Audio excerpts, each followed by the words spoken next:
I'm going to start this video off in a totally different way than I've ever started a Fight Night Picks video because really weird fight coming up this weekend at middleweight. We have North Macedonia's own Alen Amedovski. He's going to be taking on China's Yaozong, and his nickname is Totoro. Listen, I don't know if you watched the cartoon growing up or the anime. I should say anime. If I offended anybody, I apologize.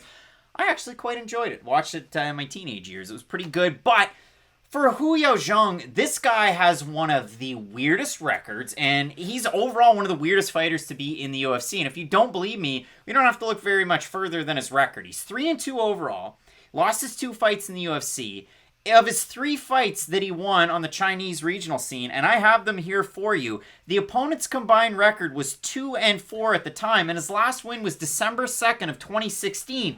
The weirdest part about it is the fact that on the regional scene, he fought at heavyweight. Well, then he comes into the UFC and he fights Cyril Asker. He weighed in at 232 pounds for that fight. He ends up losing by submission. That was Cyril Asker's last win in the UFC. He would go on to lose to one Tai Tuivasa that's also on this card.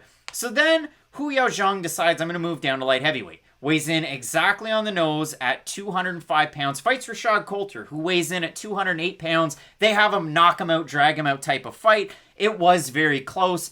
A few people gave it to Yaozong, but the majority gave it to Rashad Coulter. Coulter gets the win, but then he's no longer in the UFC.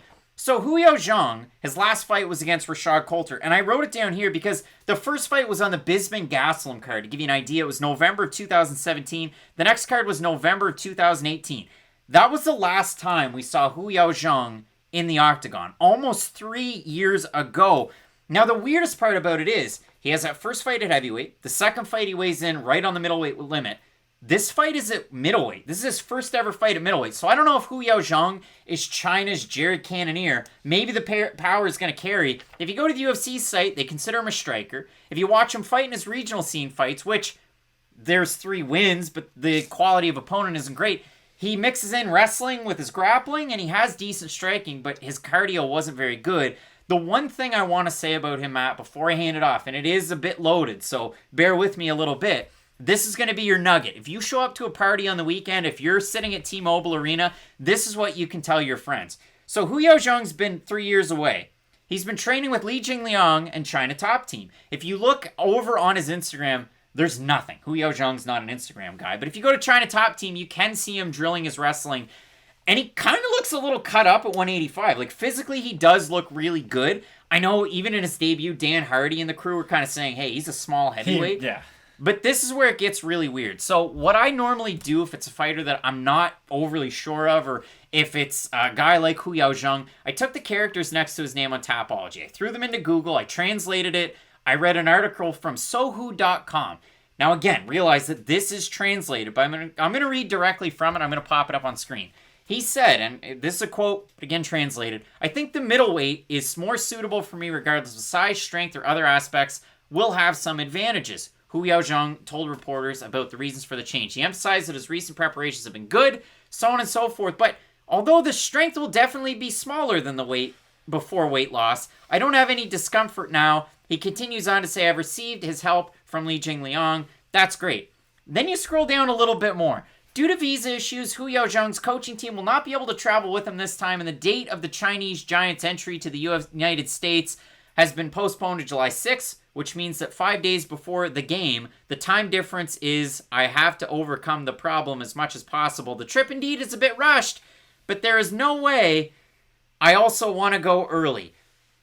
All of that scares me away from Yaozong because I haven't seen him in the cage in almost 3 years. His coaching team's not going to be there. He's been training with Li Jingliang, who might make the trip with him, but I don't know. And out of a translated article, it's really weird. Matt, Alen Amedovski's been bad in the UFC. He got 30-25 and 30-26 by Krzysztof Jotko in his debut. He got knocked out in 16 seconds by the captain, Wales' own John Phillips. I've talked a lot, but Yaozong is the biggest mystery in the UFC right now. I don't think this is going to be a great fight for what it's worth. Now, let me throw in a few more X factors and make it a little bit fancier than just saying that. For Yaozong, I don't know what he does well. You've kind of beaten around it, but that just really is the honest truth. Like, the UFC has him as a striker, and I trust that he is a striker, but he incorporates wrestling so much into his overall MMA game that when I look at Yaozong fight, I don't look at him in my mind's eye as a striker. I do see him as a fighter who really does need to mix in his wrestling to be successful, and I say that I thought he would have to do that at the heavyweight division, and then you see him struggle with other grapplers at the heavyweight division, so maybe him dropping this weight could be the best thing going.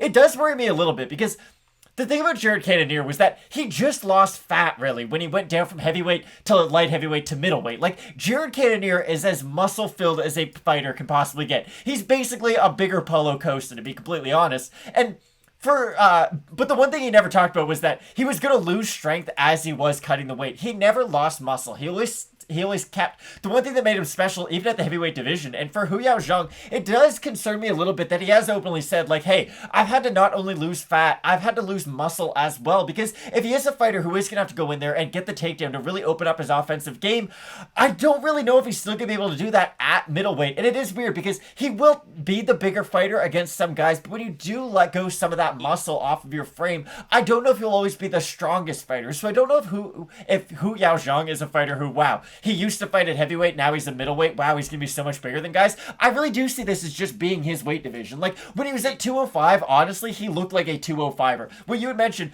he does look kind of cut up, but it will be really interesting to see what he looks like on the scale. I'm not going to throw out like say my prediction for question mark kicks, but my official prediction might be heavily swayed depending on how he does look Friday. For Alen Amedovski, you go back, you look at him in Bellator, it's weird because he fought all the way up till 2015, then he didn't fight from 2015 to 2018. He rung off 3 wins with Magnum and then 2 with Bellator, all of them by finish, and the last 2 that he had were first-round knockouts over Will F. and Fleury, and a guy who, listen, I don't know if a win over Ibrahim Mane means a lot, but to beat him in, 12 seconds, 14 seconds like Amedovski did, it was 14, he just kind of walks in boxing range and just lets his hands fly, and it's a little... what would we say? Wonky, I guess? It's a very 50-50 style of fighting. Like, Alen Amedovski, every fight is basically a flip of the coin. Either he's going to land a big flurry and win, or he's going to get hit by a big shot and lose. And against Krzysztof Jotko, it wasn't really that, but it was just a guy with really good technique against primarily a brawler. And if you do have good technique and footwork, you're going to be a step or even 2 steps ahead of just that brawler all the time. And again, for this fight, I'm asking myself, can the sort of brawling-ish style of Amedovski beat the multiple question marks around Yaozong? That's really what this fight is for me. It is a really tricky one for Alen Amedovski. Again, all of his 8 wins are by finish, all by KO or TKO. The Jotko fight, one judge had it 30-25, 2 of them had it 30-26, 12 on MMA decisions had it 30-25, 6 had it 30-26. Like, he just kept following and getting hit. And then if you look at it right now, he's been working in the States for the last couple of weeks at Extreme Couture. I'll pop the picture up there, but Gustafson's in the corner. There's a lot of really big names there, too. So if we have a look at the odds, Alen Amedovski, I think I would say overwhelmingly opened as a favorite. -175, he's a -153 or thereabouts on best fight odds right now. For Yaozong, open a +130, he's a +125 or thereabouts. If we have a look at Topology, 1,288 total votes, 85% Amedovski, 63% by knockout. For the 15% that have Yaozong, 52% by knockout. To me, there's too many question marks around Yaozong. I could say the same thing about Alen Amedovski, and I mean that, because both of these guys, huge red flags. I mean, Amedovski hasn't fought in quite a while. His last 2 fights were in Denmark, then in Russia, then with Bellator, it was Italy. Yaozong, this is his first fight in the States. First fight for both these guys in the States, too. So, it's a really weird one. There's so many red flags. I'm going with Alen Amedovski, but if Yaozong war on him, took him down, and beat the hell out of him, I wouldn't be surprised. And I think that would be Yaozong's best path to victory, but I do have to agree with you, and I do side with Amedovski. There are so many question marks, not only around the coaching of Yaozong, but also the travel, and really just a lot of confusion fight week, if we're being honest. So no, I do agree with your pick in Amedovski. Matt, really looking forward to this weekend's card. Both of us going with North Macedonia's own Alen Amedovski to get the win. I can't wait for this card. This is the three-peat. This is the trilogy. Poirier taking on McGregor in the main event. You're not going to want to miss it, so keep it locked in with Fight Night Picks, and as we always say, let's get into it.